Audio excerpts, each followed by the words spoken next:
You want me to pledge allegiance, please? I pledge allegiance.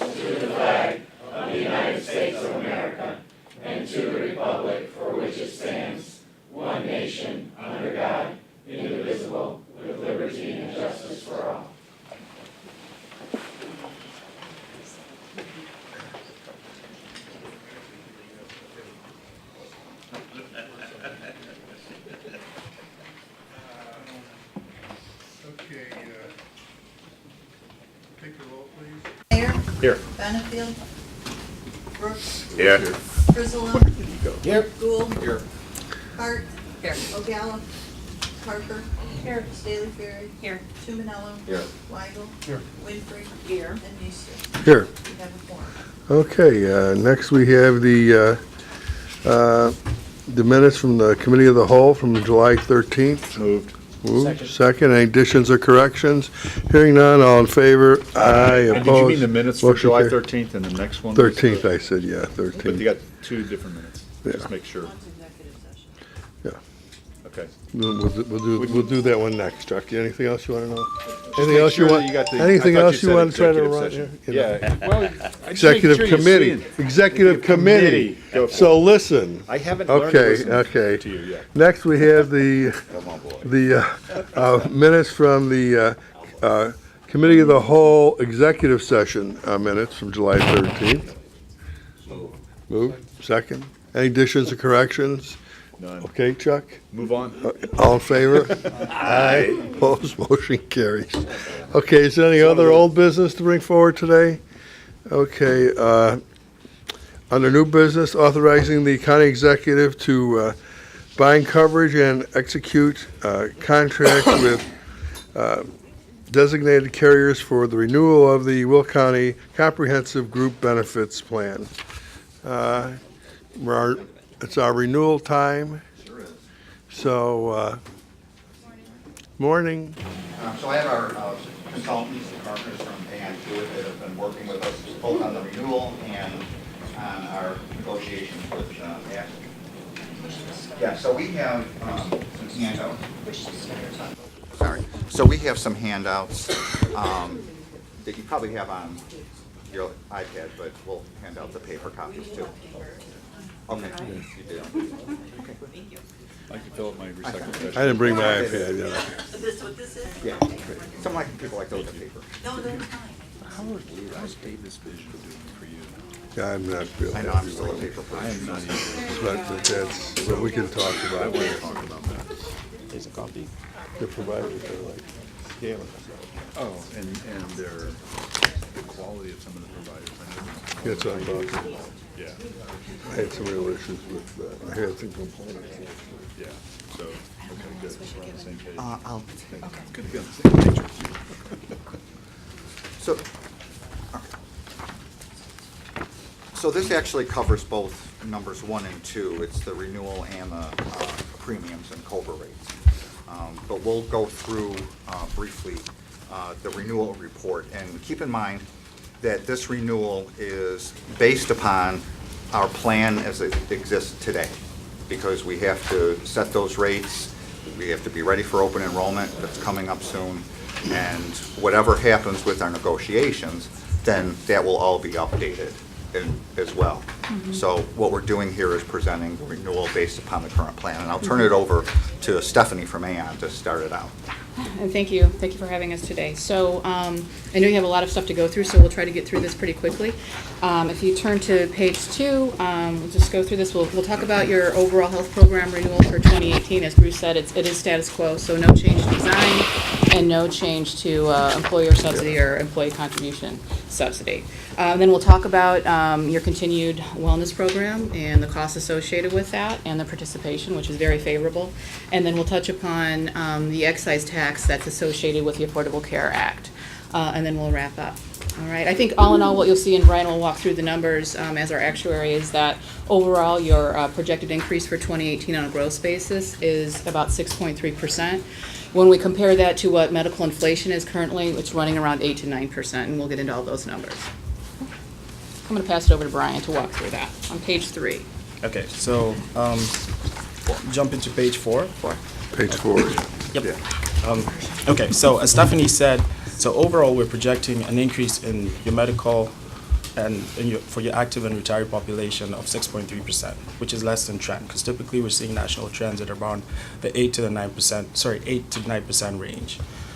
So that amounts to about 2.4 million in projected additional costs for 2018, and this is on a status quo basis. The active population alone, we're projecting about a 6.5% increase, which is about 2.1 million. The PPO plan, we're projecting that to increase about 3.8%. And the HMO plan, which is running a little bit higher, we're projecting about a 14.3% increase. For the retiree medical plan, we're projecting a 4.7% increase, which roughly is about 240,000 in projected annual cost for 2018. So that's about, from the PPO and the RX only post-65 plan, that's about a 1.2% increase. And on the HMO plan, that's about a 25% increase we're projecting. On the dental and the vision plans, those plans are actually running well, so we're actually projecting just under a 2% decrease, which is roughly 40,000 in annual costs. The employees, for the active employees, we're projecting about a 1.9% decrease. The retirees is actually going up. For the dental plan, that's about just under 6%. And the vision as a whole, we're projecting a decrease of 6.5%. Now the ASO fees for the vision plan are still under rate guarantee through the end of 2019, and the life and disability is under rate guarantee through the end of next year, 2018. So no changes there. Why is there a decrease with division, that less people? The plan is actually running well, so it's improved experience. Oh, I see. Yeah. Okay, I'm going to follow a question on the vision here. I've had some complaints and have actually used the Davis system. How did we get that group and the providers that go along with them? Because I've not had great experience, and I've had other complaints about that. So how did Davis get chosen, and why are we continuing with them rather than taking a look at other options? Well, we have a rate guarantee with them through 2019. Davis has been the county's vision provider for probably 10 years. I understood. Yeah, and we've used other providers in the past, VSP Look, yeah. can I say, I do think there's a problem. Okay. I've had people call me, and I can tell you that I've had personal experience, Okay. and it's with the providers. Okay. And literally not knowing what it is, wanting to charge for exams, and then you almost have to catch them. You have to say, well, and them not even knowing what the benefit Benefits is. The provider. So I think there's a real problem within the provider network. One, for example, says, well, where are the Davis vision glasses? Oh, they're in the back room.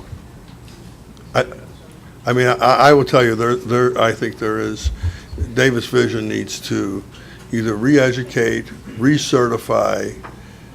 They need to do something with their provider network, because it is, I think, pretty bad. And it's almost like they're scamming it. It's like, well, if you can catch me, oh, you get that? Oh, okay. Otherwise, they're not giving it. And that's on the provider side. I appreciate these. Provider comments. side. Yeah, It's, I exactly. say that, I think the program's a good program, Yes. but I would rather be more selective, or if they're getting so many complaints, and Bruce offline, I can tell you some of the I'd like to, yeah. providers. Absolutely. So I do think there's a problem with the network that Davis needs to take care of. And we can address that. At least- because they're very responsive. Yeah. And in some cases, if they have, optometrists or whatever who do not want to participate or aren't doing it right, then I'd rather have a smaller network that does it right. I agree. And if anybody runs into any issues like you're talking about, please bring them to my attention. Don't wait, because we can certainly get those providers educated. I know that there is a larger provider locally that just pulled out of the Davis network, and that has caused some heartburn for a few of our employees, because they're a pretty big provider. But then they've signed on a couple other larger providers. So it's a matter of education.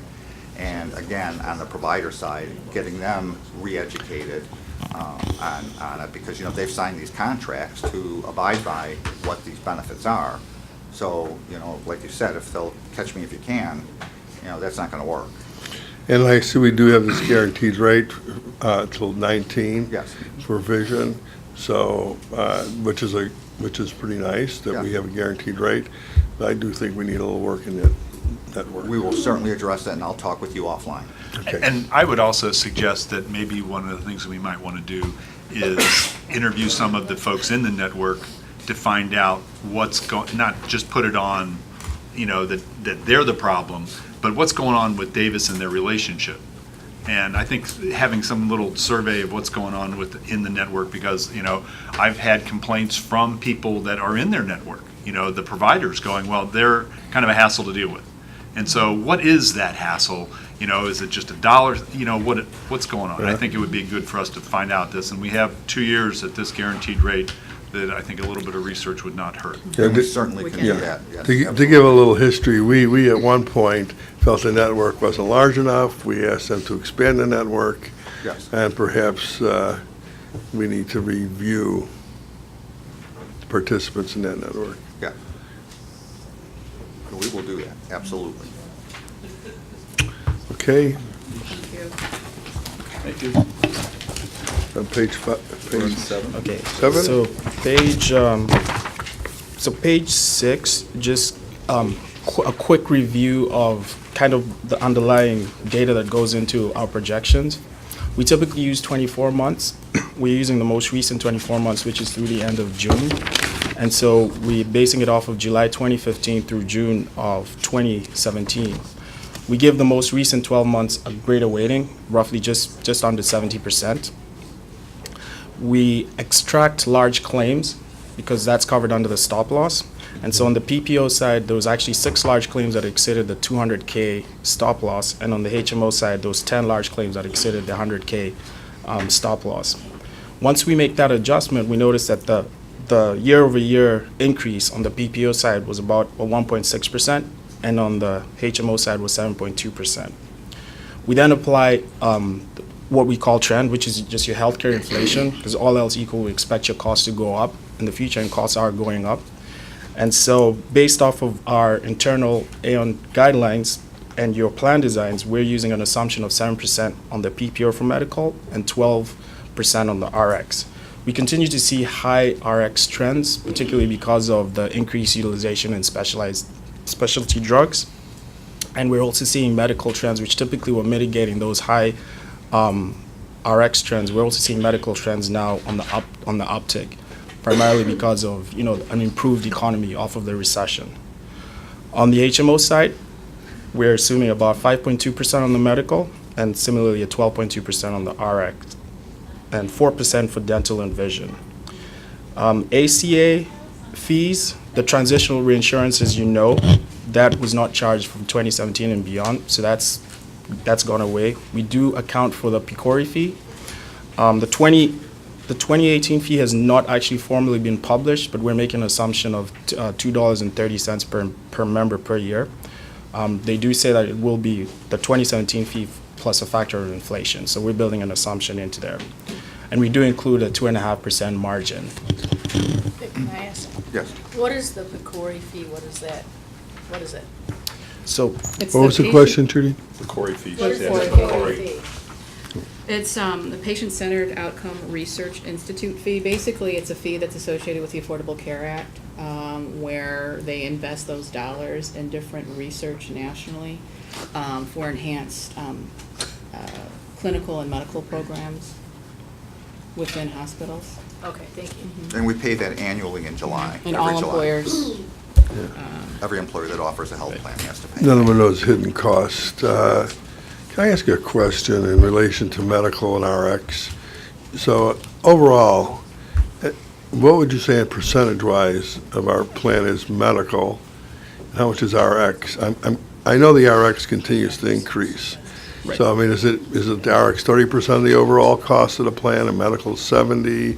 I mean, you can give me even an industry number. Industry Yeah. is usually 80/20. It's 80 medical, 20 20 pharmacy. pharmacy. Do you know But off the top of your head but exact but that's trending So more- the It's 20% trending is up. trending? Higher. Yes. Yeah. Yeah. Primarily driven by specialty meds that are coming onto the market from various manufacturers. Okay. So we're looking at about another 2.3 million in increased cost. You hear that, Mr. Finance Chairman? Bunch of people, you're talking about 2.3 million, and our total revenue increases in real estate is going to be about the same number. Won't even be 1.9.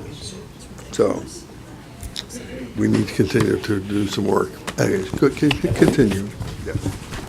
Okay, so on page 7 is just a summary of the fixed fees that are associated with administering the plan. And so these are the fees that are charged by the vendors of the plan. For the medical and the RX, it's Blue Cross Blue Shield, and that's dental as well. Vision, it's Davis Vision, and life and disability is Dearborn National. So overall, on the PPO side, the renewals actually came in favorable because we're seeing a 6.9% decrease on the PPO fixed fees for 2018 and a 4.6% decrease on the HMO for 2018. The dental remained flat for 2018, and the vision and life and disability is still under rate guarantee, so no changes for 2018. Can you talk briefly about the RX rebates and how we've got such a large increase in our rebates? Yes, that's primarily, so Blue Cross partners with Prime, and they're primarily increasing they're improving their pricing with the providers, and so that's resulting in better rebates. You also see an increase in specialty drugs. That's also what's contributing to the higher rebates. And I would say, in general, Prime Therapeutics being Blue Cross Blue Shield of Illinois' PBM partner, they're feeling market pressures because many employers are investigating the avenue of going direct to a pharmacy benefit manager like Express Scripts or CVS, Optum. And typically going direct, there's more transparency to employers and enhanced pricing, and especially that comes through within rebates. And so Prime is feeling that market pressure. So we are seeing, all in all, because Blue Cross doesn't want to lose that relationship with you or with any of their clients, better enhanced pricing directly with Prime. Well, and So that's- Prime has created a new company with Walgreens as well. Right. So, yeah. Well, I was going to bring this up, but as long as you have, and that is exploring more direct relationships in the RX world. Yes. I still think we should explore options, by the way, going forward. So if there is other viable options, because part of it is you can provide a lot of service to folks without necessarily having huge networks or maybe having more direct relationships. Maybe a slight inconvenience for people, but I think given the option whether they want to pay more in premium, if they want to pay more cost, or if you want to have a more direct relationship with maybe a little less choice, they may opt for the less cost. So I'm just, So I as just we want- continue to raise this pretty significantly to our employees, Yes. or people who are participants in the program. Yes.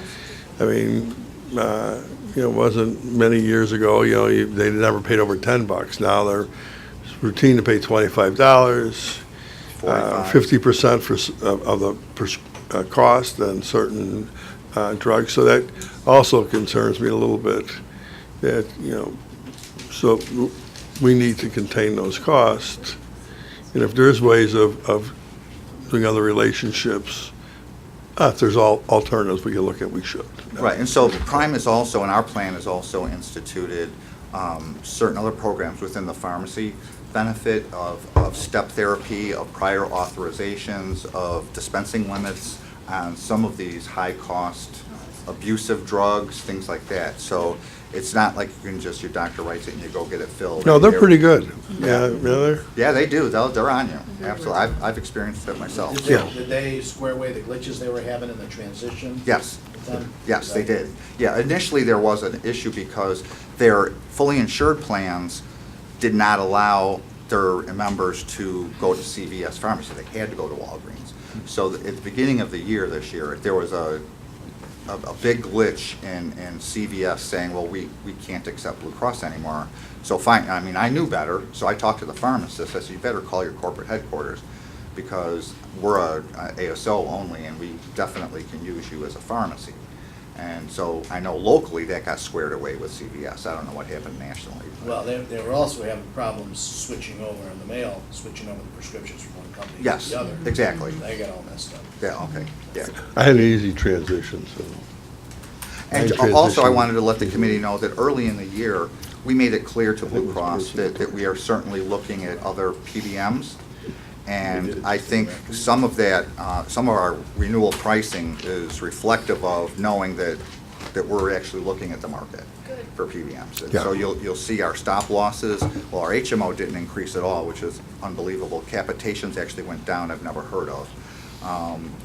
And the PPO stop loss only increased 5%. And like we said before, there were 10 HMO claims that exceeded stop loss and 6 PPO claims that exceeded the 200,000. So I think that's reflective in the renewal overall. Okay.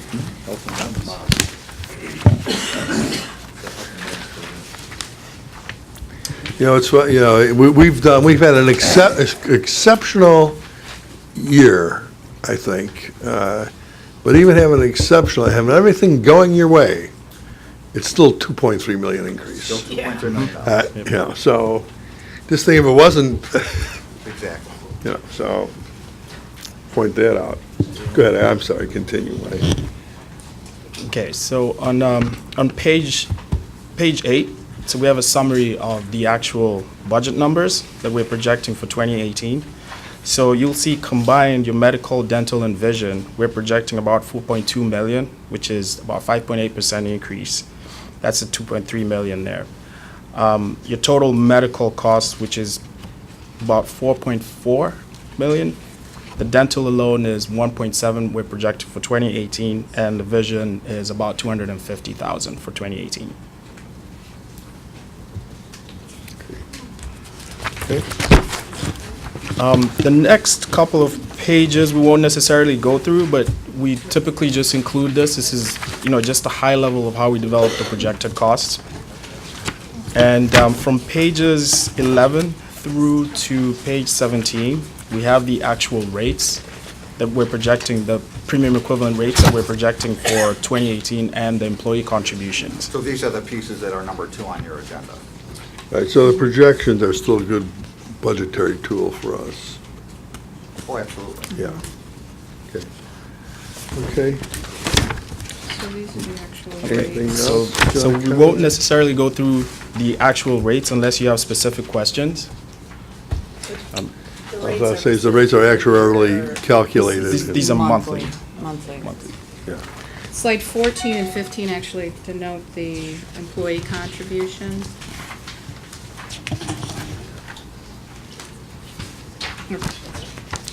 Okay. And we're still projecting at a 10% aggregate contribution overall for employees right now. Yeah, which we've fallen short on. Have we gotten to 10% aggregate? I thought we were around 8. is the No, I actual think number. it's probably around. It is 10% It aggregate. is 10%, okay. Yep. All right. And Okay, there's still 2 groups that are on a, based on salary. That's- We have our FOP and MAP units still go 3%, 4% of base pay Okay. for single and family. Yeah, We're in that's- negotiations with them as that's well. probably why we got 10%. Worked out for us, I guess. Wellness program? Yes, so if there aren't any other questions on that. So as you know, on slide 19, this is just a quick overview. The County of Will offers a very robust wellness program, very competitive in the market. So there's different, you partner with Wellvation, there's biometric screenings offered, a health assessment, and various activities throughout the year to earn points and to earn cash incentives. There's a premium reduction associated with all of that, as you are aware. All in all, I think the message here is that the plan hasn't changed. The design of the plan hasn't changed year over year. The participation has stayed very high at 91%. That's very similar to last year, so that's really great, and that's that's higher than on average what we see in the market in general. I would also say that the other point that we took away when we looked at some of the information that came out of the results of the biometric screening data and the health risk assessments, which is, I think, key to why you're offering it, or one of the key elements of why you're offering it, is that the overall risk factors associated with your population, even though it's aging, has stayed constant overall. So I think a good example of that is if you look on slide 23, and I don't want to, go into too much detail, but you can see on average, when we look at different indicators within your population, whether it's blood pressure or cholesterol or BMI, that all in all, on average, it stayed relatively constant, and that is really what we want to see. It's very difficult to reduce that significantly, but to even stabilize it is a big metric when offering a wellness program. Slide 24 actually talks about what you're spending and what we're projected to spend in 2018 from a wellness perspective. So for on the right-hand side, talks about the aggregate gross costs, and there's various components of the fees, and based on participation for the on-site screenings, the biometric screenings, the wellness assessment, what you're paying out in gift cards, and the list goes on. All in, we're projected the plan cost to be about $562,000 on page 24. But because of the surcharges associated with people that don't participate in your wellness program, the plan's actually projected to make $225,000 off of those people that choose not to participate, for a net spend of about $337,000. Money well spent. It sure is. Yeah. Question. Blue Cross Blue Shield is pretty much in everybody's world, not only with the county, the different school districts and stuff. If folks are in multiple areas and plans, and they're required to get a wellness check in each group, is there no way to have a, because I would think it'd be a cost saving if you get it one place and you pass that information over even within Blue Cross Blue Shield. There would be, because, I mean, you can go and have paperwork filled out, I understand that. Right. But, and submit that. And that, and we've had this conversation a couple years ago, and I think that's where some of this came from. But Sure. is there no way to even work with Blue Cross Blue Shield on their database to?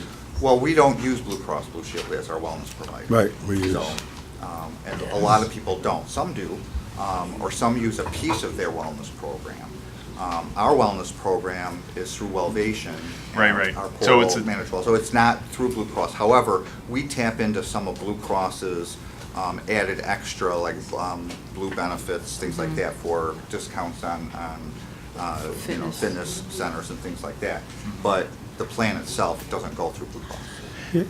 The information never gets there, it's not part of their record keeping at all? No. Okay. I have one other comment I'd like to make. Very often if you have high blood pressure, type 2 diabetic, you have cholesterol, you're seeing the doctor. I see the doctor every 3 months. Yeah. I get my labs done every 3 months. But it's not unusual to have labs done twice a year and so forth. Well, don't we have an interest in maybe recapturing some of that data? Well, the Ongoing data, I'm not sure. I mean, is there any we benefit capture to once it? a year, but you're recapturing. I'm saying, it. should we see how they're progressing? If somebody continues to individually not get better or get worse, let's say they continue to get worse, status quo would probably be okay, let's say. But if it continues to get worse, don't you think if we did it twice a year, not if you just have your doctor send it, not make it a requirement that Right. you're gonna, Voluntary, so you can kind of track it voluntary. personally. So just a mechanism maybe to send that data in, and if somebody's not getting better, they give you those little messages, send you something, saying, hey, quit eating the ice cream for a day or Push something. the plate away. Do you think that'd be worthwhile, or would it be too big of a, is the cost benefit just not there? I'm just curious, that's all.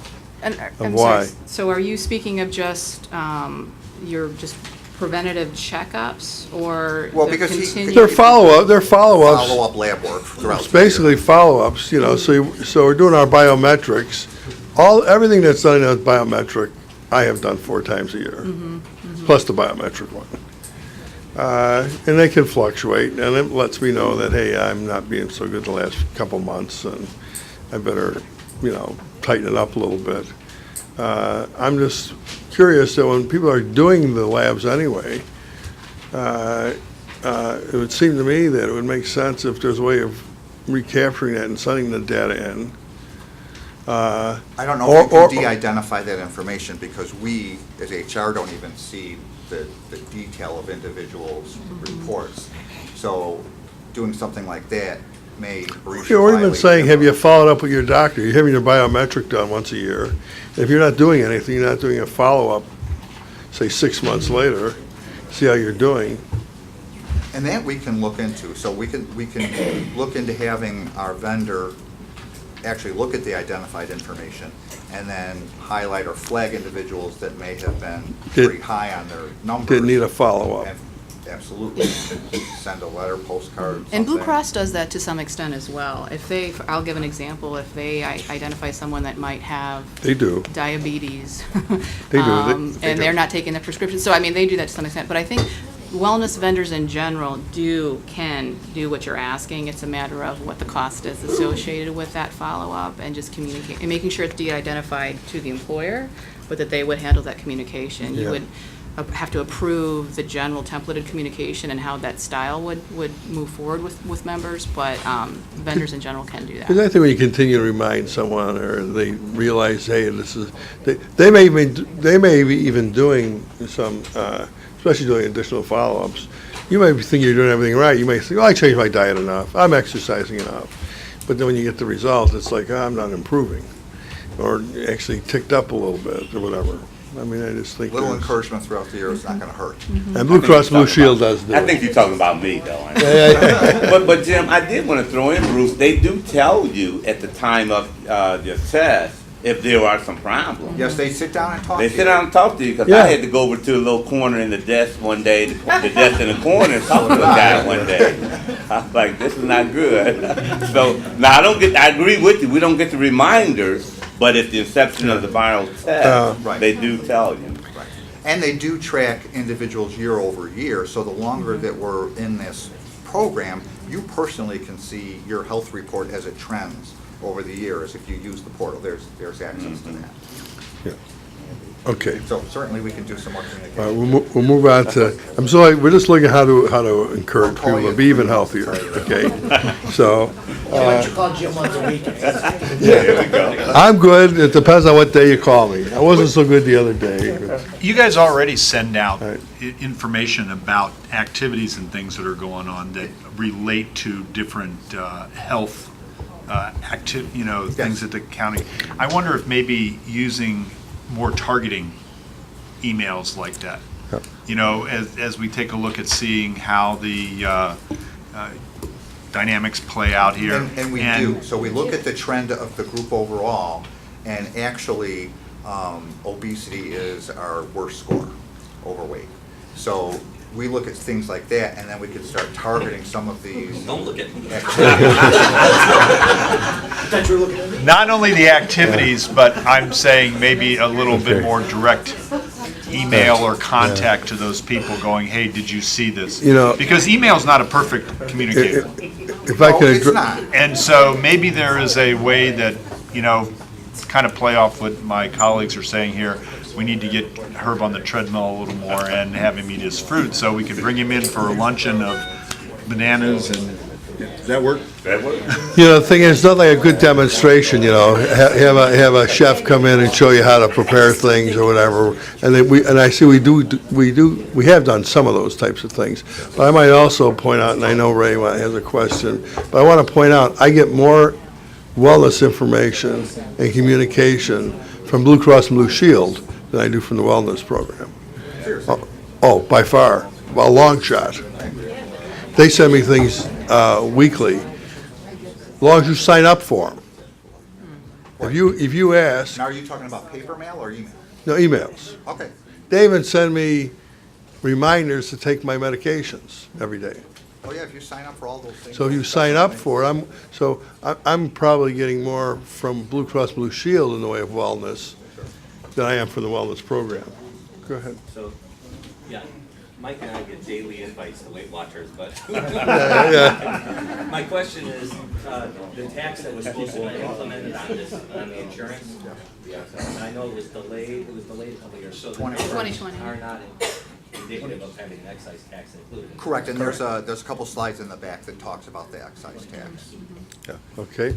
All right, then we'll move on to life and disability, I think we're. There's no changes actually on Yeah. those. Okay, any questions on those? Okay, any questions on, we already did the excise tax kind of question. Anything on dental questions?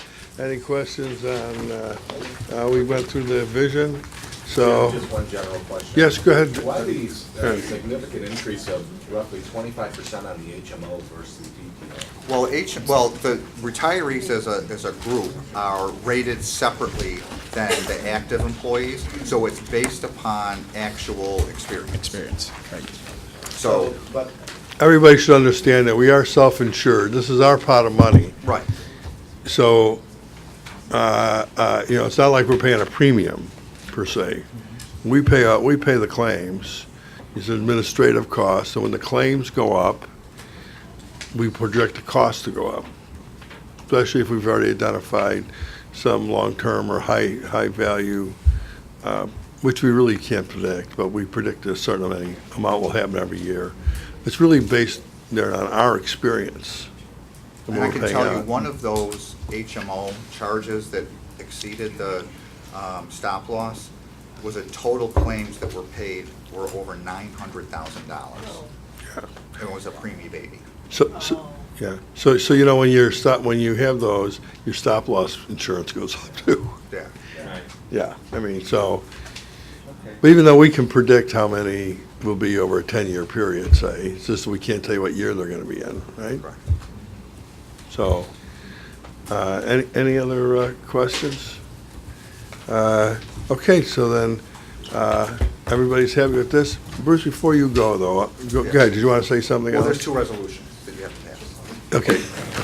You know what, the other thing I want to bring up along is Bruce is here.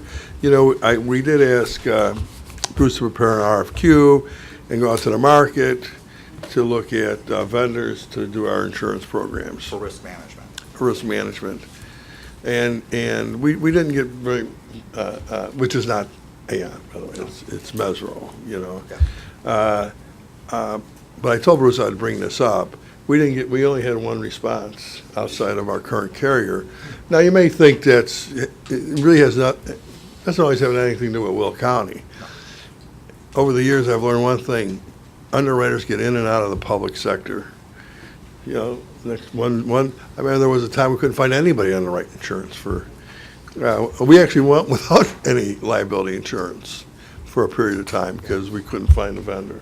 I can tell you that Aon declined to bid. They used to be our vendor. Yeah, But they declined to bid this time because they felt that they cannot be competitive in the and market. service us.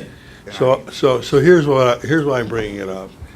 We'll continue with our current vendor, and we'll put something together next year. We don't have time to put another thing together anyway, and for this year. Too soon. I mean, if they're not in the market, they're not in the market. So Mary, I'm going to ask you, do we need to take any action? We did accept the two proposals.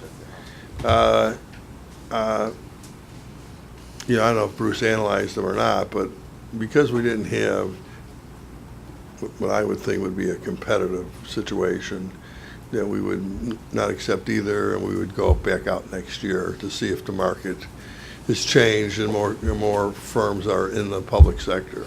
You mean to reject all the bids and Yeah, just not, right. well, And usually continue. you do get a motion and. So these are, it's not a bid, These so. are RFQs. for They're both RFQs. services. So that's why I'm asking, it is a professional service. We didn't feel we had significant response. Do you think we still need to do a resolution? Okay. All right. So I'm just making this committee, the Insurance and Personnel Committee, in effect, that we're not gonna go forward this year, we'll go out next year for proposals, you know. Maybe, I don't think they're more competitive next year, you know, you never know. Different underwriters. Right, no. you have different underwriters, yeah. So, okay, anything else, Bruce? No, that's it, thank you. Judy? So I just wanted, looking at that excise tax calculation, I think that we're hoping that they do make some changes in Congress, because that is huge, huge cost to It's county. untenable. Right, how could we do it? We couldn't do it. We need to make a change. So Absolutely. hopefully some people in Congress are listening, and they will look at this and think, what a huge cost this is to somebody who we do really well to provide our employees with very good health insurance, and it's paid off. We can see it's positive. There's been no increases, everybody seems stable. And we want to continue to do that, but at this cost, we will never be able to. Well, you know, it's funny about this excise tax, there's two groups of employers that are gonna pay it.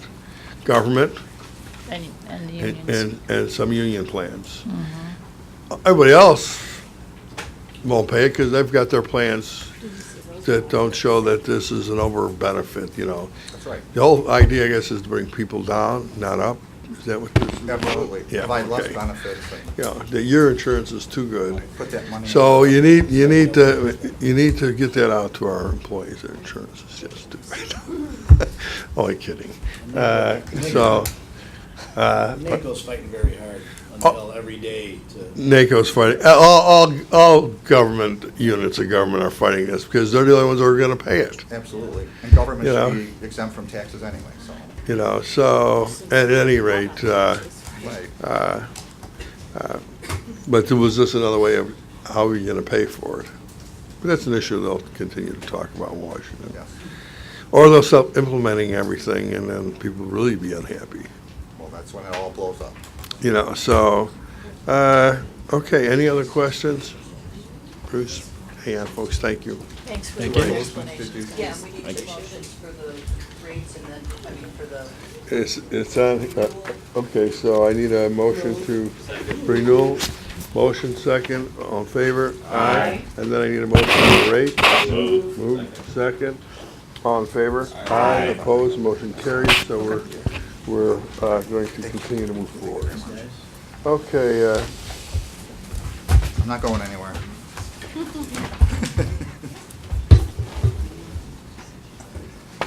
okay.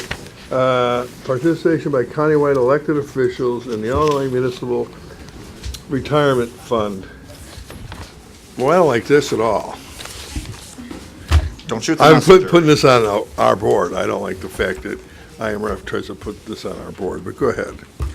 Well, so in March, IMRF board passed a resolution adopting a new rule that requires governing bodies of, municipalities or, it doesn't really say, all the resolution it says is municipalities, to adopt a resolution every 2 years certifying that their elected officials meet the IMRF requirement for hours to participate. So many, many years ago, probably 30-some years ago, this board passed a resolution allowing elected officials to voluntarily participate in IMRF. Back then, there was an ECHO plan, which was elected county official. Then they revised that to a revised ECHO. They froze that plan, regular IMRF. So our countywides are able to participate in it, and some do.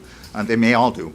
But now with this new rule, it requires the governing body to pass a resolution every 2 years recertifying those hours. Well, when I saw that, I'm like, well, that doesn't apply to us. This board doesn't have the authority to set hours for countywides. So then about a month and a half later, I got a call from DuPage County saying, what are you guys doing about this? And I said, well, nothing, because we don't think it applies. And they said, well, they talked to their state's attorney and they have issues, and so that's when I triggered and I called Mary. And we talked about it. Mary basically said the same thing. It doesn't apply.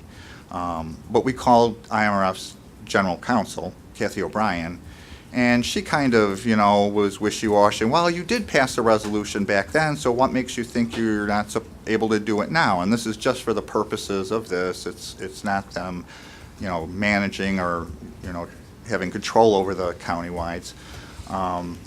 And if it's not done by September 1st, then we administratively drop them out of participation forever for that office. So that's why we brought this resolution forward. It's really up to the board for discussion on how to move forward with this. And if Mary has any comments, I'd welcome that too. Sure, I mean, I would point out the fact that you're, basically what you're doing is just certifying that the position requires, and in this case, all of our electeds right now are under the 600-hour rule because they're grandfathered in from before the time when you changed the requirement to 1,000. So you're certifying that the position requires 600 hours of service. And based upon the salaries they receive, I think it would be pretty hard pressed to say they aren't putting in 600 hours. I think we have one elected official. Or you could look at it the other way. They only have to work 600 hours to get this benefit and the salary. But, so that's my problem. Well, That's my problem with this. Back in 1987. I said they were, the county board that was in office in 1987 is the one that made the elected officials eligible for it. So the only thing, IMRF is not asking you to say, are the elected officials eligible for IMRF? They are only asking you to say, does the position require at least 600 hours? That's the question before. And I think can very well be interpreted, they're only required to work 600 hours for the benefit. I'm just telling you from my different perspective. And we, the board, we do not have the authority to tell them, you'll work 2,080 hours, which is a full-time job. You do not, and I had the discussion with Kathy O'Brien, and her position was, well, you set the salaries for most of those elected officials, so you do exercise some control, and she's parodying the language in the statute, which makes that finding that because the paychecks are issued by county, I'll agree, I think it's a legal fiction, but you exercise control. Okay. So we can stop pictures? Okay. Good luck. Good luck, yeah, exactly. Good luck. Good. I had that same issue with her. We had that discussion. Mr. Brooks? So, Bruce, if you can just once again repeat, what would happen? You said September 1st, that has to be voted on. And I think I'm right in hearing you said if we don't, it goes away. If you don't pass the resolution before September 1st, IMRF administratively cancels the elected officials' participation in IMRF forever. I don't quite understand this. Let me ask another question, which I already know the answer, because we went through this with the county board members. But those elected officials that currently are eligible to take the IMRF pension could then take it While and stay in collecting salary. office. Yeah. That's apparently that's what could happen. So they'd be able to collect effective immediately. Because they're no longer in an IMRF If eligible. eligible position. And the reason I'm mentioning that, and it doesn't apply across the board for all elected officials here. But many of them would not be harmed. The current ones would not really be harmed because they would be eligible for the pension. They may not be eligible to take it right now because of age maybe or something, but they would be, their pensions, they continue to be eligible for.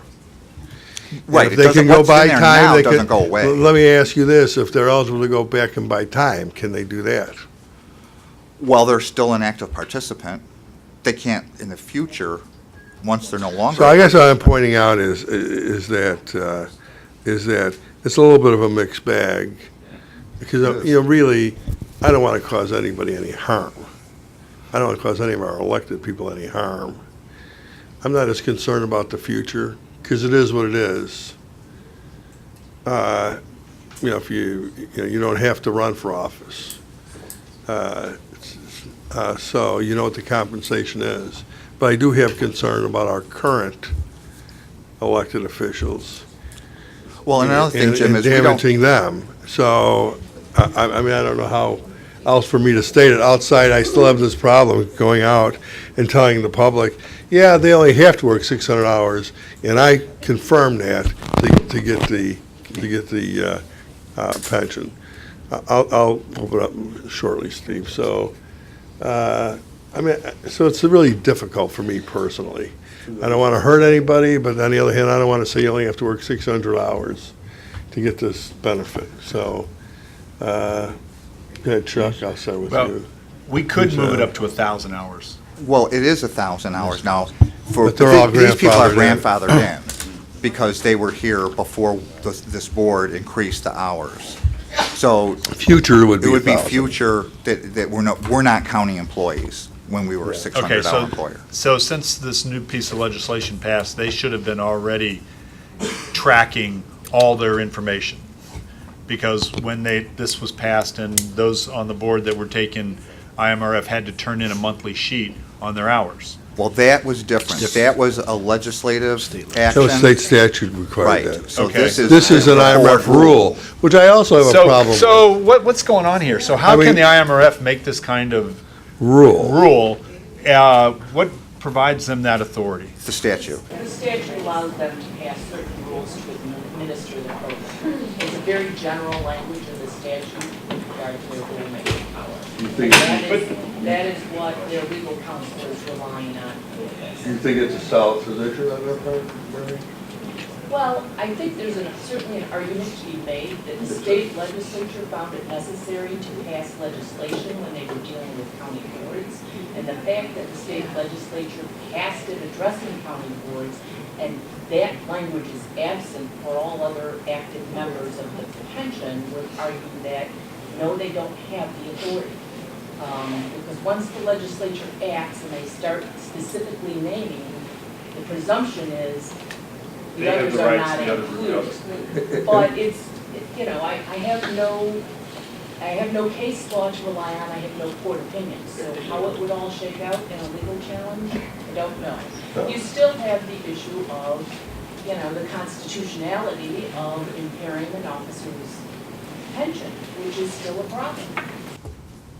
Well, and by the way, this is something that we would have to do every 2 years. Yes.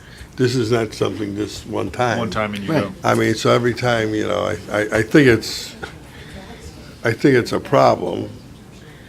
I don't think we Going have the forward, authority to do okay. it. So, Mike? Yeah, I've got a couple of points. I mean, one, we did this for the county board. I don't see what's different about elected officials. I understand your point about not hurting individuals, but then every 2 years, that's always going to be the argument. We don't want to hurt current individuals. It never looks to the future. We have to look to the future.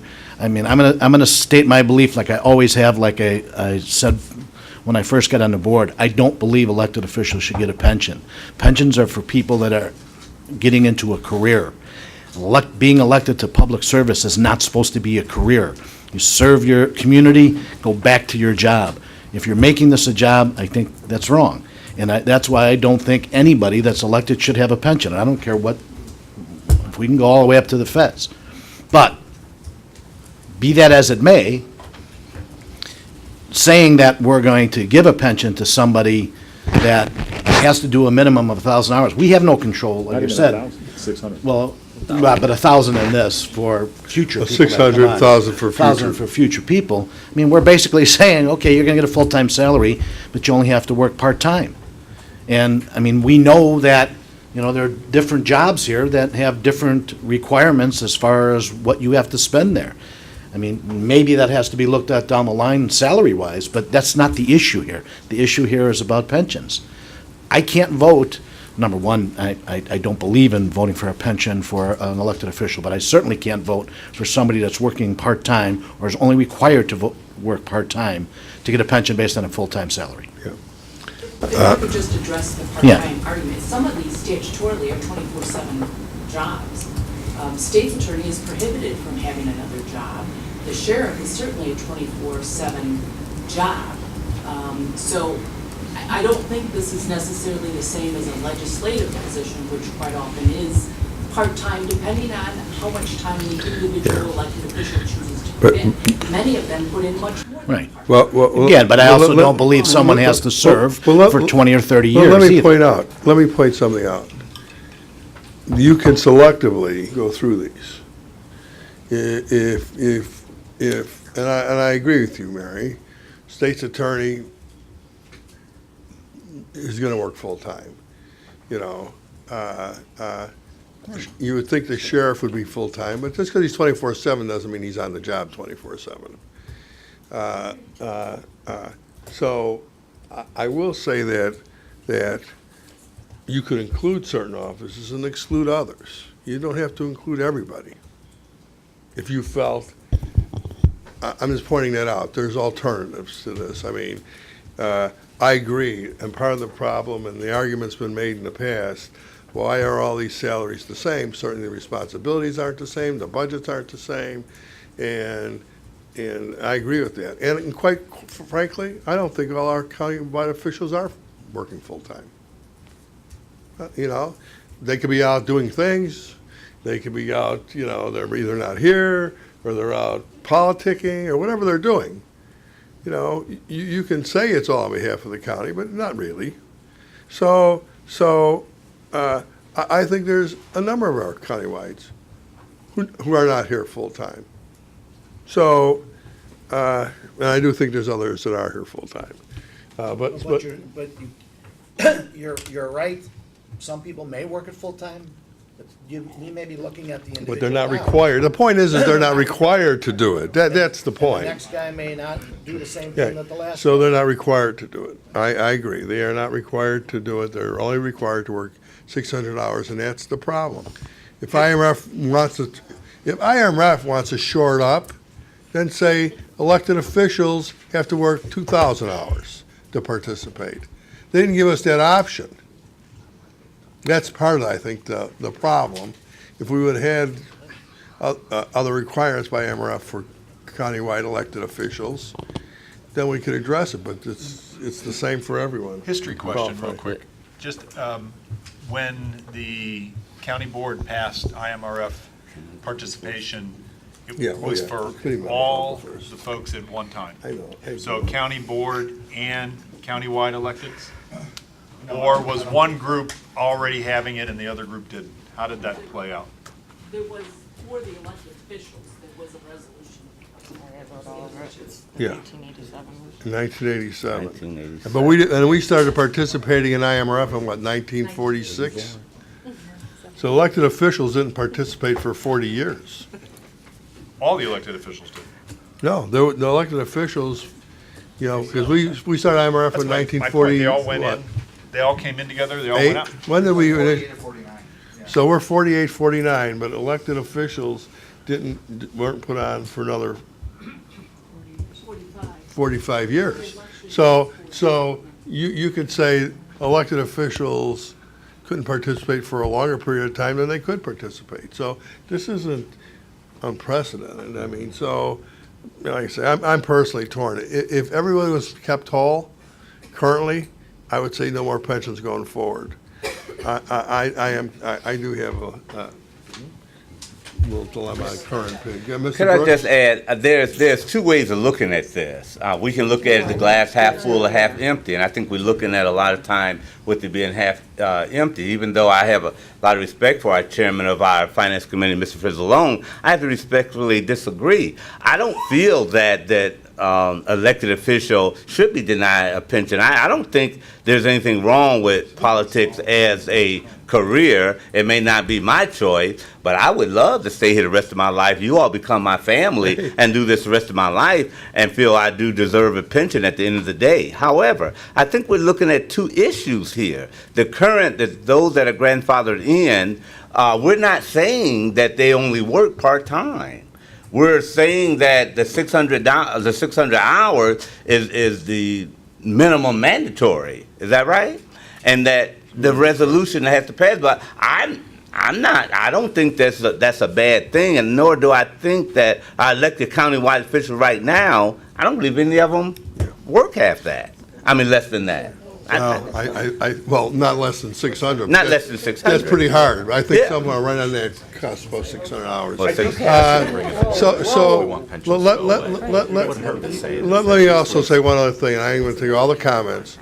This is going forward to the county board regardless of the committee's support or non-support. I mean, I need to make it clear that this has to go to the county board for a vote. So it will go for a vote, and in which case everybody, the entire board could have their say. So I want to make that clear, that it's going to go forward. Did Denise? Thank you. Just curious, and Mary, you probably know the answer to this.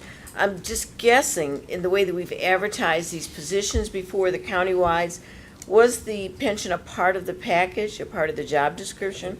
Because that makes me wonder how we could just snatch that out midstream. Well, we don't have a job description. People run for office based upon the duties that are set forth in the state. Statute. But this is not a part of the benefits associated with Yeah. that position. But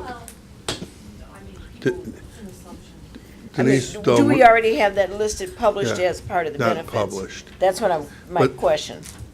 I suppose if at any time they want to see what benefits, the answer, if they inquire, would be they get these benefits. I don't know that it's specifically advertised. But Okay. Denise, Well, maybe not advertised, but it's published as, Public knowledge. yeah, because I'm It's not thinking from an published. you know where I'm going with this, Bruce.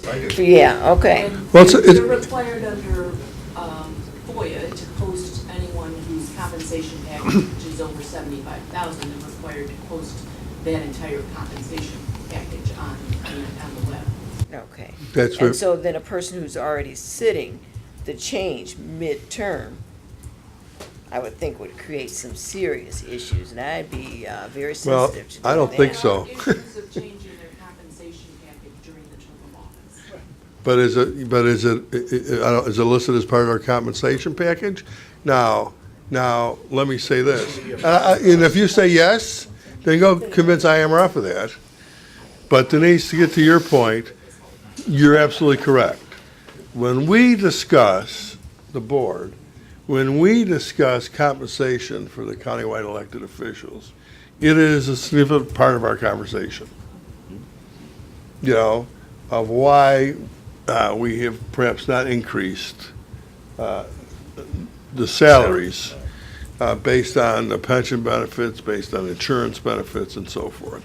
So even though I don't think it's something that's statutorily or say they're guaranteed it, it's certainly something that we considered as a board when we set the compensation.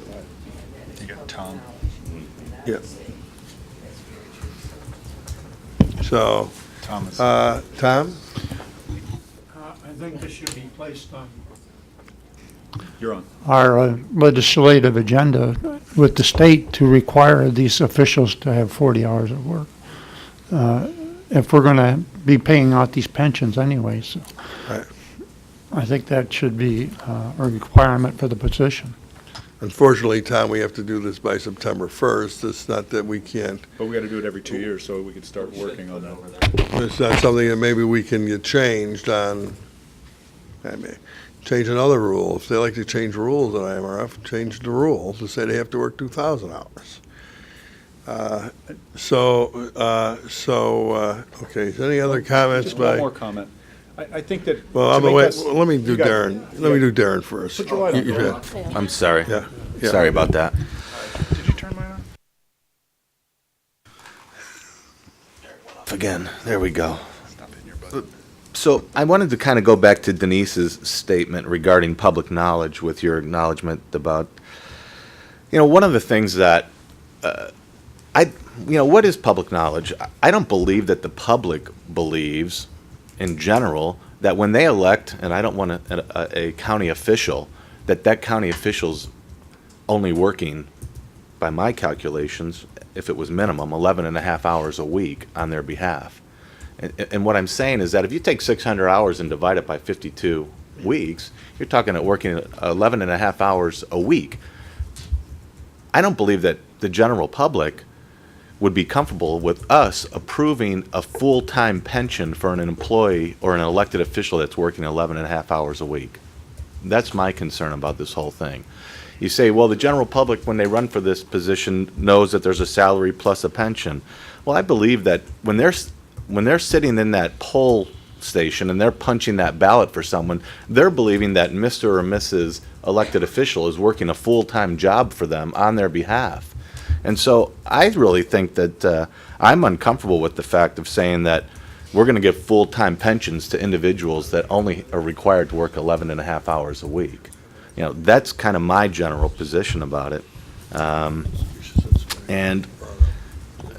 So I guess I just throw it out there that's just my thought on it. Now, I understand there might be exceptions when you start talking about state's attorney, you start talking about the sheriff. I completely get that. So unless we're able to rewrite the resolution and define what full-time work is in order to be eligible for that pension, Well, the problem is we can rewrite it, but IMRF won't approve it. IMRF sets the qualifiers for qualifier, so that's part of the problem. Go ahead, Chuck. Two things. One, I think we have to be careful in passing any kind of legislation or policy that's related to an individual that's currently in office. That's not how a legislature should pass policy. Policy should be passed on the merits of what the appropriateness is of that policy. So the second point of that is, and Mary had brought this up, that by statute, a couple of our folks are unable to work other jobs. But we know that there are a number of elected officials countywide that have multiple jobs. This is not their primary or their only job. And so I think we might need to have a little discussion on breaking this out if we're going to do this, because we can't control IMRF right now. And we can't get anything done at the state level right now. So I think maybe talking about the position, not the people that are in the position, but the characteristics of the position and what ones we would put forward on IMRF, and are any of those ones that should not be on IMRF. And then I agree with Tom, we could then put this into the legislative committee and have the legislative committee take a look at what kind of action we might want to address in Springfield to shore up some of this language, because I think Mary also referred to the fact that the state has now opened up a Pandora's box a little bit by going down the road where they had general information, and now they're starting to get a lot more specific on the regulations. And as soon as they start doing that, that starts taking potential court cases down another path.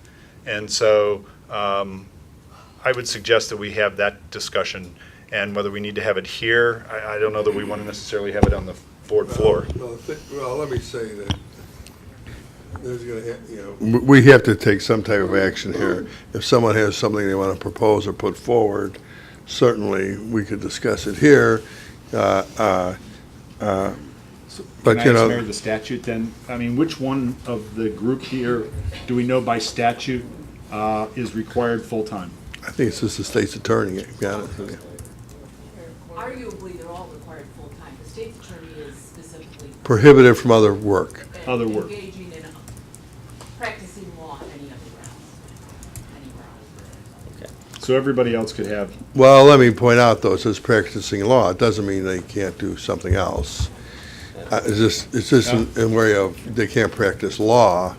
If they ran the local deli, that's fine. If they were running, if they Own a were, business, you they know, could own if a they were business. running the family, Walmart. if they were running the family's, Walmart greeter. if they were running the family's trucking business, that would be fine. So it only eliminates the participating in law, you know. Steve has So, their hand up for an hour. I know, but Steve, you'll go last when I'm done with the committee members, since I know you, committee members go first.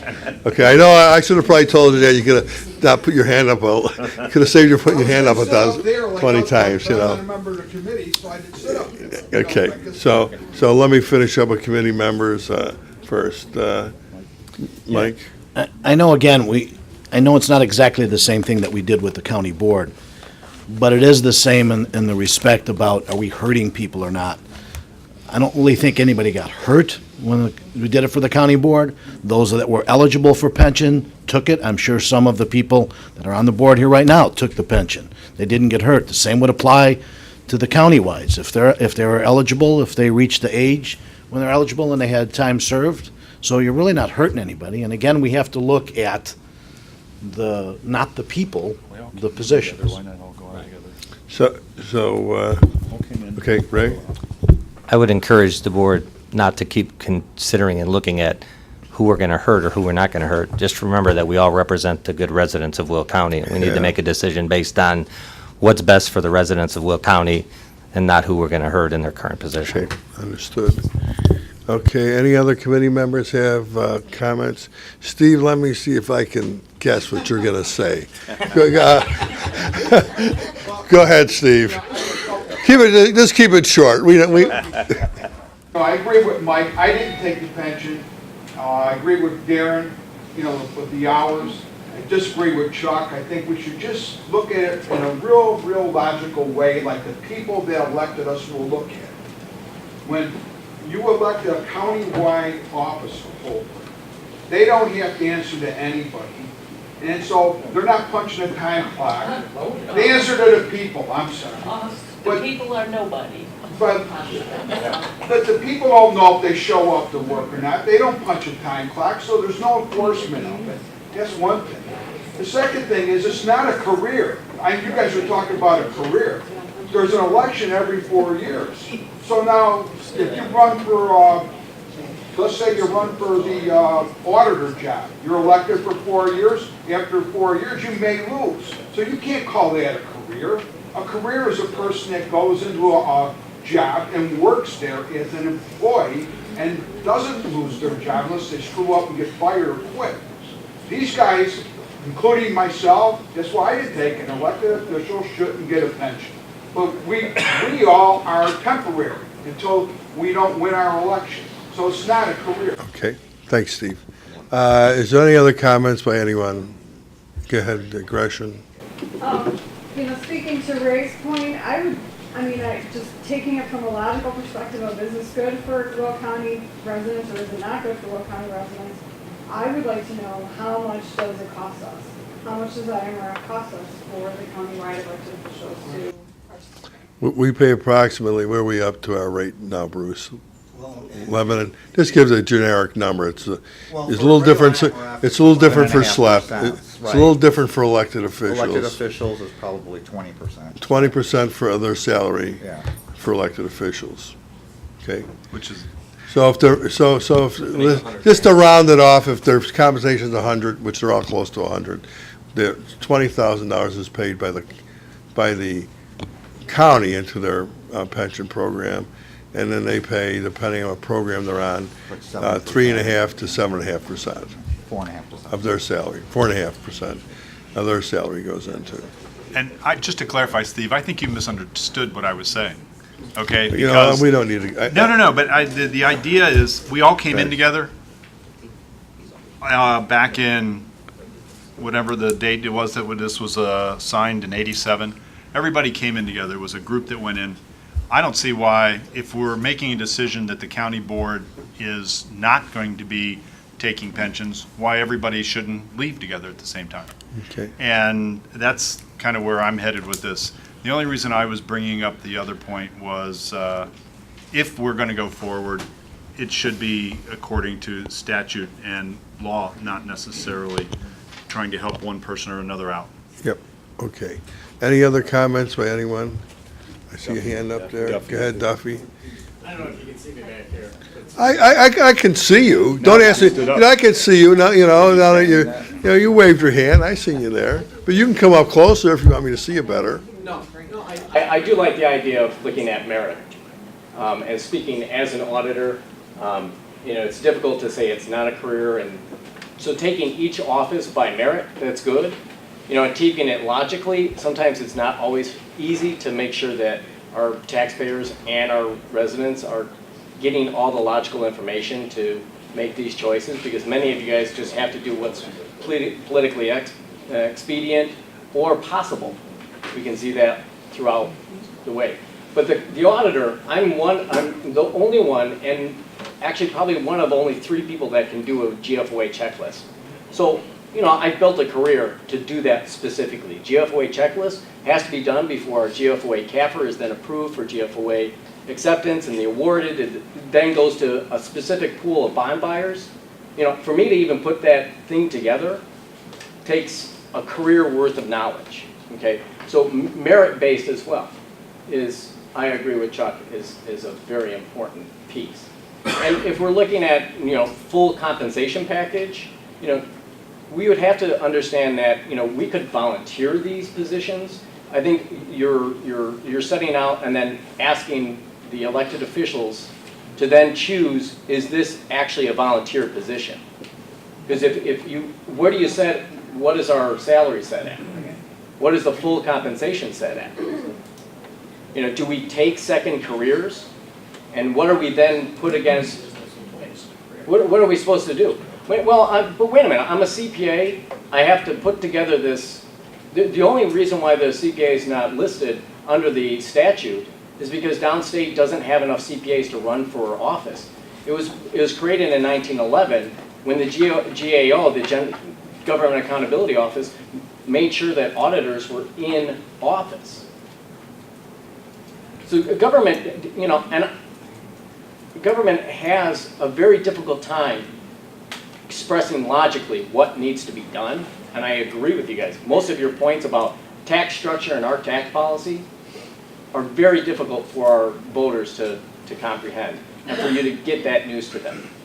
This, the same, to get people to understand how much an elected official needs to actually work, or any elected official, county board, county-wide elected official, what exactly is that time clock that's supposed to be then punched? So looking on merits, most of these people do have operations. They work there, and most people that I've seen run for these offices base their qualifications on their career choices and the career backing and their experience in work and in education to support why they should be in those offices. So, Mr. Brooks had said, it's not actually the worst thing to have government as a career. It's not. I think it's terrible. Well, Okay, it's not a debate. Steve. But as for people to label the, I took, personal considerations that the auditor is not a career, when I'm the person that actually functions as the person who fills out a checklist that is mandatory for GFOA and for our bonds to be sold as GFOA CAFR accepted. And then we have, and if you guys budget an office that allows an elected official to then not have to work full-time, we should probably think about that. My office was cut by 40% when I first came in, and I've come in and I came in doing day-to-day work to do this. Okay, thank you. So maybe it does sound like a political speech. Well, There should be merit there. Yeah, let me say this. Here again, I think the concern is Mr. Blackburn, whether you're here 80 hours a week, but you're not required to be. It says to qualify for a pension, you only have to be here 600 hours a year. And that's part of the dilemma. If you decided tomorrow you were going to start your CPA firm and you would just run the auditor's office from your private office, you could do that. There's nothing that prevents you from doing it. And now, let me also say this. I'm concerned about who comes in these offices. Are we creating basically absentee then countywide office holders? Because it's now we've basically saying we're not considering it full-time, or you're not, because there's a difference between whether you believe there should be public pensions for countywide elected officials, whether you think they qualify for a pension, So this will go to the full county board for a vote on I don't know what else. Is there anyone else that would like to make any comments? Just thank you. Okay. For that. And, you know, it's a tough thing because you're potentially affecting how people are gonna serve and what the message you may be sending on the other end of we consider you part-time now. Where now we say we consider you full-time. So you have to weigh that. So, so anything else outside? We have to do this by September 1st. Our first opportunity will be at the county board meeting on the 17th, is it? On the 17th. And if we don't get it resolved there, we'd have to have a special meeting before September 1st. So, all right, thanks, everyone. Thanks, Bruce. Oh, I'll entertain to move it. Second, all in favor? Aye. Okay, so this matter will go to the full county board. And Mary, if there's anything that you can help with in the meantime, like with IMRF, maybe saying we could require them to work a certain amount of hours or something, it would be helpful. And I'm not counting on that, but they need to give us a little help, I think, IMRF does, and a little bit maybe more clarification if they can. Okay. So, okay, next we have authorizing county executive to execute intent to abate real estate taxes for surface shields. Moved. Second. All in favor? Aye. Opposed? Motion carries. Support of temporary signal at South Caroline Drive and Weber Road. Moved. Second. All in favor? Aye. Opposed? Motion carries. Authorizing a contract with the Edicom Group. Moved. Second. All in favor? Aye. You know, I actually did have some questions on this that I think I will ask. Is anybody here from Workforce? Okay, Pat. When is your actual last day, Pat? September 1st. So that's why I'm glad you called me up because I want to introduce you Yeah. to Portland, who will answer all your questions.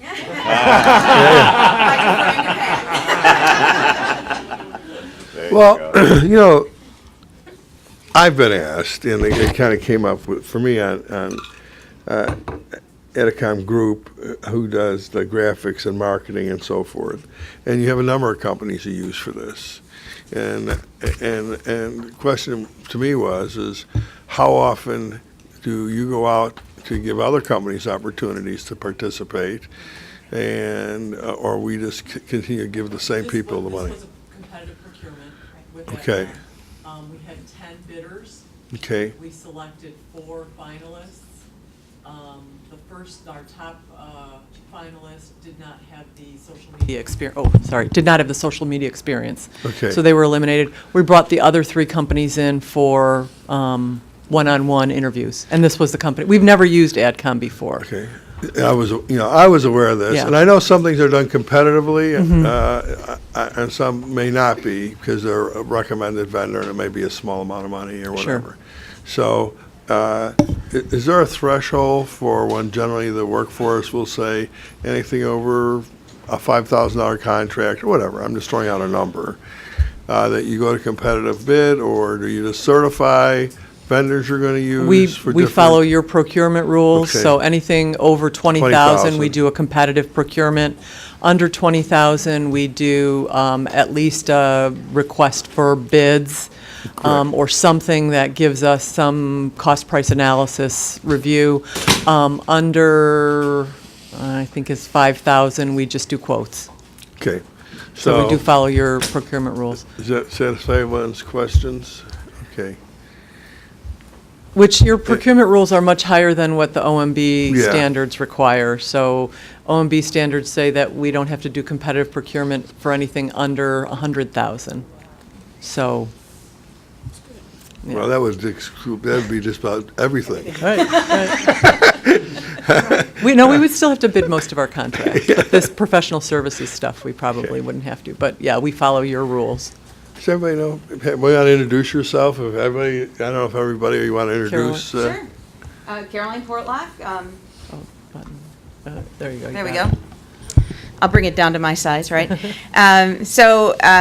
Was the director for workforce development for Joliet Junior College, and then was recently selected to replace or at least try to fill at least one of the shoes of Pat Farah. So, and I'm thankful that the workforce board brought me in so that I could spend some time with her before she transitions to her new role. Yeah, so. Is, you Thank know, you all. well, I sat on that board for many years, but unfortunately, I was having a hard time making some of those 7:30. But so That will be my challenge, too. Gloria Downs will be replacing me. I know you're aware of it. Is Gloria out there? Yep. You know? Yeah, she is. You're gonna have a great board member, so, with Gloria from the And county, so. Thank you all for your support for Yeah, workforce programs. I Pat, think you've allowed us to do some amazing things and really brought the county into the fold more with the workforce activity. So thank you for your support. Yeah, well, let me say, Pat, before you go, since I've been around for a while, I remember when workforce was just a mess, and didn't have the best reputation. I was trying to think of other words, but didn't have the best reputation, and bringing folks like you, say Sue on also, really turned this program to one of the most respectable, productive workforce programs in the country, not just in Illinois. So you're really to be commended. I know you're going to be around, and I'm sure you'll still be doing a little work for Still stick my 2 cents I'm in sure here you'll and still there. do a little work for the county when we need you. Pat is going to do a little consulting work in her retirement years. I look forward to working with you in the future, but you should be really commended. Thank you. Sorry I'm not going to make your retirement thing on the 23rd. I know it's a Wednesday, but I had a prior commitments. So I personally wanted to tell you Thank you. publicly, job well done. Thank you very much. Okay. Appreciate it.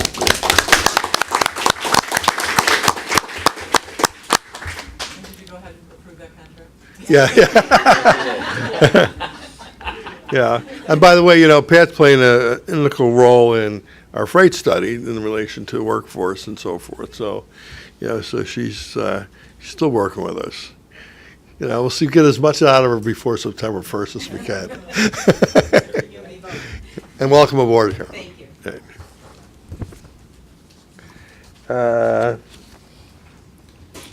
Okay. 7, authorizing joint funding agreement with United States Geological Survey for continued operation of rain gauges.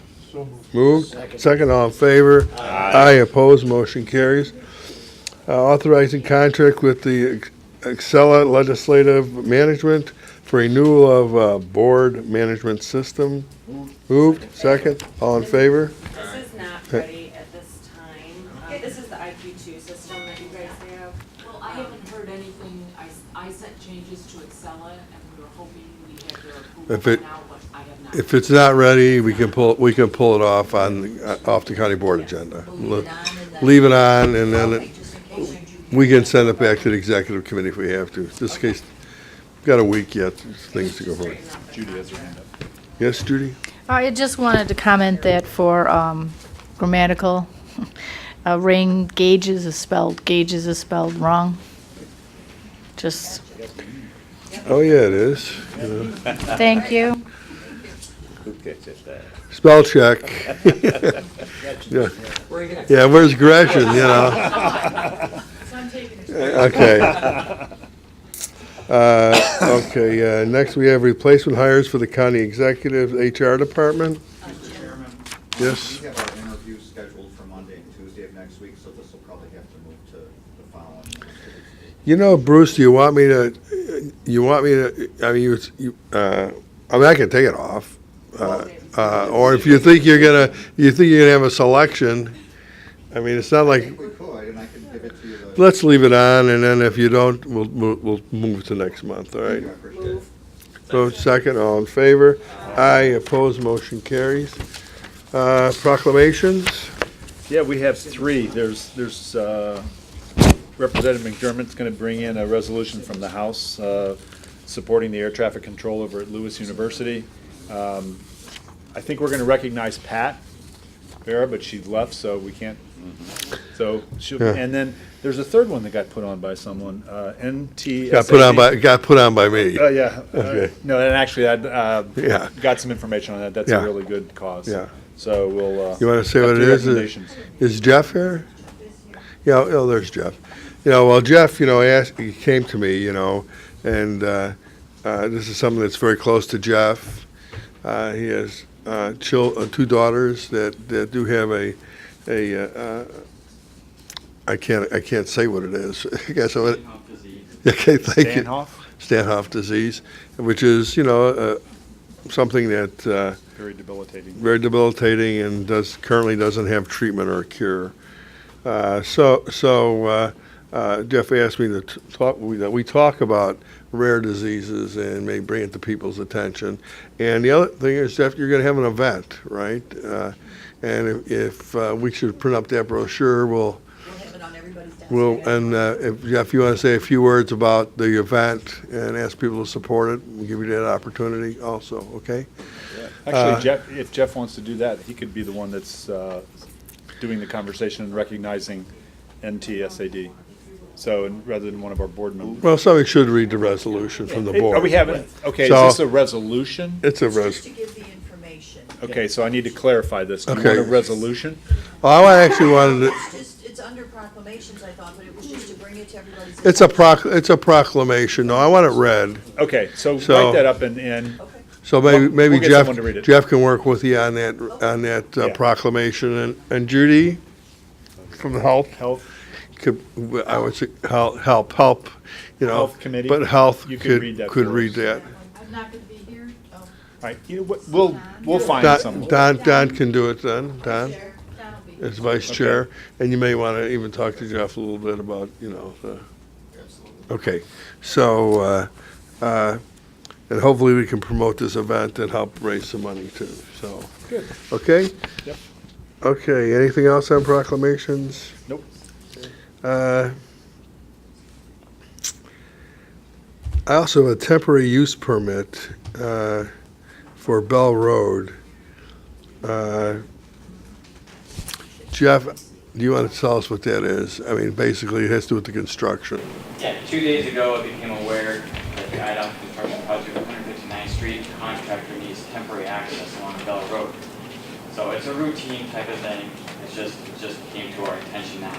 And the letter just came to me 30 minutes ago, so I can have that ready to go as soon as possible. And Don will put that on your agenda, okay? So I'll entertain a motion to place that on a Public Works agenda. Move second, all in favor? Aye. Okay. Next, we have appointments by the county executive. Question. I have a question on that. Here, we got a motion second. Question. Second. Second. Now, go ahead. Discussion. The stormwater appointment shouldn't be on there. He's already been appointed by the mayors. The county board doesn't appoint that position. Tom is correct. We do not appoint the appointments by the municipalities. So, Mary, should we just take it off? Okay, so I'll entertain a motion to remove that appointment. Motion second, all in favor? Aye. Opposed, motion carries. Anything else? Yes, Mike? Yeah, I wanted to ask a couple questions on the merit commission one. I know that's a 6-year appointment, and usually when we get the appointments, there's a little resume and some background on the individual, and all it says is a P.O. box. I'm assuming he lives in Elwood, because that's where the P.O. box is at. We should have the information in the office, Mike. Also, is that a paid position?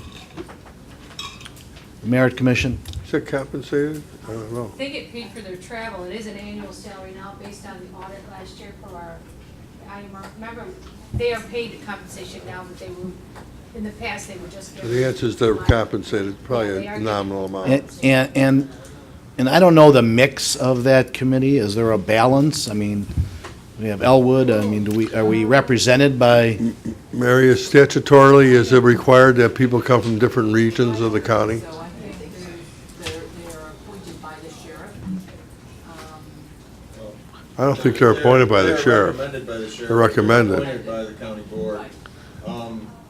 I'm not aware of any requirement in the statute that has some geographic reason. I think most of the people that currently on there are from law enforcement. 'cause affiliated with Howard some. Norberg, may still be, or no, is Howard still on there? Was he?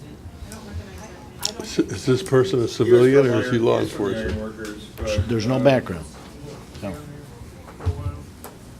That was a while ago. yeah, I don't know who's on there now, but there's no specific requirement, Mike, Yeah. for certain. Do you want to see Who the brought current? him forward? It's Do you just wanna with the see current duties that are makeup? included in here, when we're reappointing somebody for 6 years, we should know a little bit more about the person. I mean, this is a pretty heavy duty. Well, Okay. do you want to see the current makeup of the Yeah, and the if you could throw background them, of yeah, the that whole in there as well. commission? Judy? Yeah, what I would really like to see is, for all of the appointments that we make, for every position, could we have somewhere on here, whether it's a paid position, if it's just for gas reimbursement, is there a salary attached? But we assigned a salary to that, we got audited and we had to change. IRS made us change Oh, it. IRS made us change so many guidelines. Was that last year, Rashawn, or the year before? It was last year. So now they do get a salary. But could we know that on, when we have the appointment, could it be on the paperwork? IRS, we had told them. I don't know if, there's a big, we get the paperwork from the county executive's office, so I don't know if they have that in there. But- We could, you know, as far as going through all the appointments Look- to see what's.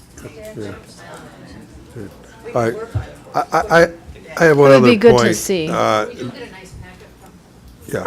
We did it. Well, we should get all that together for people, because some of the others that are being reappointed to the Planning and Zoning Commission, it's also compensated. I mean, if people are interested to know what the compensation is, IRS made us change. I think they used to get per diems and mileage, but the IRS made us change that, so that's been changed. So if you want to see all that stuff, the other thing I would ask, since this mayor commission appointment is a reappointment, right, Nick? Yes, So they continue to serve until they're replaced, correct? right. I mean. That's true with all our appointments. Yes, it's true, all the appointments. So if you wanted to get more information, and it's no reflection on the person being appointed, I guess we could wait. Or if you just want to appoint, if you want to appoint and then you want to see how these things are made up, that's fine. Go ahead, Nick. Just, Yeah, you can leave it on. I just want to see, Okay. when we're appointing somebody for 6 years, it's 1 or 2 years and they've been on it Yeah, for 6 years. this is pretty much, the sheriff pretty much does this, but. just takes remind board members that a number of years ago, we put all our boards and commissions online, and I'm not going to say it's 100% accurate. If you see an error, please point it out, we'll fix it. But we do list statutory references to these, and we include a contact person, and we include compensation on the county executive's website, so you can see which ones. Some there are websites too that you can go to for further information, but we also list the members. There's a couple things that I still would like to fix, and it came up with the stormwater, is how we present those is not the most user-friendly, so I'm working on fixing that, so. Judy? Yeah, so here's the thing. As a county board member, various county board members do a certain amount of work, others don't even show up. So for me, I do a lot of work in my district for the amount of compensation that I do receive, and I don't always have time to go out and look at everything, so I would like that information included in the packet with the appointment of whatever they're getting appointed for, so I don't have to go and look in 100 different places for information. Well, We should have that information. Let's do it this way. I have the information, because it does get emailed to me. We'll just make sure it gets emailed to everybody. What I'll do is, I will do it. I can look up the statute and I'll. But we've come a long way as far as we give it to you a month in advance, and we give an annual report to the board by the board's request, but now we have to also, this last year, we have to report to the state, which is all inclusive report too. Yeah. Let me say that the county executive's office does send it to our office, to all the background, so I'll just make sure you all have it. I get it. I'll just make sure it gets sent to everybody. So, along with the request, the county executive does send all the information over, so I'll put it on my office. It's not anything to do with the executive office. They do send it over, so, all right? So we had a motion, a second on appointments. We already took off the Stormwater, so all in favor? As amended? Aye, okay. Request for states of attorney's opinions. I don't think we have anything out there, except we sure would like to get something done with IMRF and maybe get a little clarification from them. I know you're trying, Mary. I don't think we're gonna get anything. I think you're probably right. Okay, committee reports. We're gonna try to move this along because we do have executive sessions, executive session for a number of subjects we gotta get through, so. So land use, Tom, you have anything? We've got four resolutions, special use permit, a couple of those, and changing some conditions on one that previously we approved in the past. Okay. There was one discussion we had. You sent the the thing about the development block grant rental property study. We discussed that. We didn't really take a vote on it. There was a consensus pretty much that maybe we should have a study, but we didn't have a resolution to approve it. So we also heard that the Economic Development Ad Hoc Committee wanted to look at this, so we decided to send it back to the Executive Committee. If you want to assign it to that other committee to look at it further, you could do that. We'll see. Okay, understood. Judy? Yeah, related to that same exact subject, depending on what you decide to do. I know that Matt Guzman said he had quite a few questions, more questions than answers on that. So if we do hear that again, we need to ask that Matt is in the meeting, because he has many questions as to, is it something that we could do and things like that, so. I think it's one of these, I agree, Matt. I think what the county's ability to do is very limited in this area. And I think a lot of what's been said is basically has nothing to do with the subject at hand. I mean, if you want to get up there and say the SA doesn't have, is giving people home exemptions and they're renting their house, what's that have to do with inspections? It just tells me he's saying the SA is not doing her job, so he should go talk to the SA. Not to be confused with the state's attorney, supervisor assessment's office. I guess we have two SAs. I was thinking about that. Well, SA. She's SAO. SAO, okay. SAO. Okay. So I'll try to get it straight. So I do think there's many questions. And I think I even question taking federal HUD funds for such an endeavor. So I think what we're going to do is I'm going to maybe put this a little bit on the back burner. We'll have discussions as we go along. I'm not going to reassign it back to the, I shouldn't say I don't think we should reassign it back to land use. Obviously, it was something that he would rather move. I'm not so sure at this time if it's something that should really go to the economic development. I know there's a slight connection there, but certainly I think it's very limited on our ability in these areas, including giving landlords money and what's volunteer, what's what's How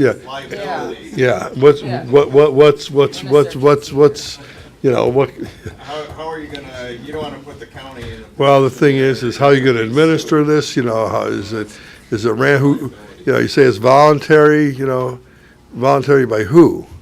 So I think there's just too many questions out there. Anything that you can shed light on would be helpful as far as what are the limits of a county and the county board.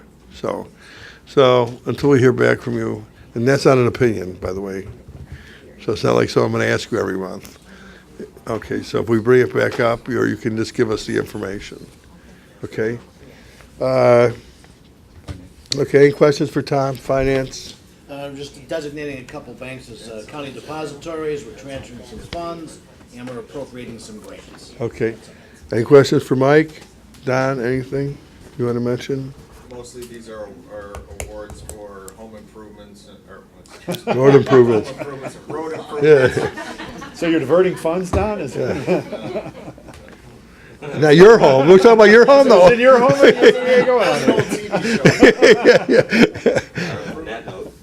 And then the one you added on today, so. Okay. Any questions for Don? language to that contribution. To make sure it's in a specific fund? It's restricted cash, it's in a project code. Excellent, thank you. Okay. Thank you. Official, Darren? Nothing before the board this month, unless they ended up attaching the JAG grant. Did that get attached to this agenda? Do we need to leave a space for it? We really just need to talk about it. We received, I sent it over to the board office, the 2017, JAG, which has come through historically through the Judicial Committee. Last several years, we've used it for opioid-related efforts. I would think that would be our recommendation, but the committee has always weighed in on whether they support those allocations. The application is due prior to the full board in September, but we could hear this do a public hearing and hear all this at the Judicial Committee in September. And historically, the board's policy, which I don't believe has changed, is when there's deadlines, we apply for grants, get it in on time, and we ratify. So we can do a resolution in September that says we're doing a MOU with Joliet to split the money, and you're authorizing the application, things like that. But we need to get this done before September, and there really wasn't time to do it this month because it just came online. So, All right, so we'll But I want board members to be aware of it. September, you move forward with the application. Okay. And we can have informal, if people have other ideas, but the thought was to continue the heroin opioid education programs and/or our related efforts, so. Okay. All right. So we'll just move that along, and we'll do it next month, okay? Any questions? Okay, public health and safety, Judy? So I don't really have anything except for a report that might be placed on file, I think. So, and I'll have asked Don to present for me because I will not be attending. Okay. Any questions for Judy? Legislative? There's nothing for the agenda. Okay. Any questions on legislative, capital improvements? Capital improvements, we have two. One authorizing the executive to execute an intergovernmental agreement with Rainford regarding the use of the radio communications table or tower, and awarding contract for the asbestos abatement on the former First Midwest building. The third item, we got the survey back. It's not going to be done in time, so we're going to move the intergovernmental agreement with Joliet to September. We'll try it again then. Okay, so any questions for Mr. Tuminello? Executive, any questions for me? We just went over the executive agenda, so is there any other questions on that? Okay. We are going to need for executive session for negotiations, for land purchase and litigation. So there's three different subjects. So before we go into executive session, I'll ask now if there's any public comments. Go ahead, Steve, you got your hand up? It's just a comment that land use, when we were I'm on that committee, and was brought up about the assessor not doing her job and all that, finding homes that are cheating on getting homeowners exemption. It was also mentioned that land use has the money in their budget, $25,000, to fund that study themselves. And my point is that maybe we need Mike's committee, I'm on that also, finance, to look at how much money we're giving them. Because if they have $25,000 to go after a study that just comes out of the blue, we're giving them too much money. So we probably need to look at cutting their budget. Steve, that might be CDBG, and that, I think you're. Well, No, he no, said in the- let me say that it's a budgetary process, and if you want to make your comments, make it to the budget people. Okay. All right. Thank you, Mary. And I just want to clarify, based on his reference with regard to the general homestead exemption, there was a statutory change that allows rental properties to receive the general homestead exemption if the lease provides that the lessee will be paying the taxes. So there is no. Well, that was a comment. That was a comment by Ron Pullman. For a reason to. Put on the public record, I just want to put on the public record. Tom, is that what Mr. Pullman said? I don't know his exact words, but it was mentioned. Okay, so I'm just saying, that's not coming from me, I'm just saying. No, I understand that, I heard it said Yeah. just now, and I wanted to make sure that Yeah, so, it was not missing You said the opposite. I'm just saying what was said at that meeting by people who are trying to promote this. And there again, obviously misspoke. That's my point. Keep throwing things out there that are not really factual. Okay, thanks, Mary, for doing that, you know? Motion for executive? So I'll, when we come out, when we come out of executive session, we will set the county board agenda. I want to do this first. So, okay. Motion for executive. Motion for executive session. Second. Second. Roll. Mayor? Benfield? Yes. Brooks? Yes. Frizell? Yes. Ruble? Yes. O'Gallagher?